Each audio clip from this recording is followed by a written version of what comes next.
आता राज्यामध्ये e filing आपण स्वीकारलेलं आहे. आपल्या फाईलची मुवमेंट ही आता डिजिटल पद्धतीने, इलेक्ट्रॉनिक पद्धतीने त्या ठिकाणी होते आणि म्हणून आयटीच्या जगामध्ये आता कॅबिनेटच्या फाईल्सची मुवमेंटही ई पद्धतीनं व्हावी याकरता ई कॅबिनेट आम्ही स्वीकारतो. लवकरच त्या संदर्भातली सुरुवात आम्ही करू.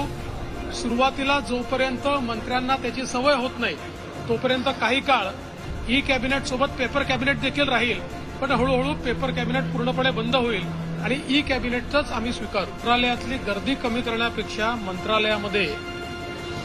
मंत्रालयाच्या सुरक्षेच्या दृष्टीनं त्या ठिकाणी आलेला प्रत्येक माणूस हा आयडेंटिफाय झाला पाहिजे. अनआयडेंटिफाईड कोणी येता कामा नये या दृष्टीनं एक नीट सुरक्षा सिस्टीम मंत्रालयाची आम्ही तयार करतो, ज्याच्यामध्ये प्रत्येकाला आपलं रजिस्ट्रेशन करावं लागेल. ते करता येईल, इथे येऊन करण्याची आवश्यकता नाहीये आणि त्यातनं त्यांना पास जनरेट होईल. तो पास घेऊनच त्यांना आत येता येईल.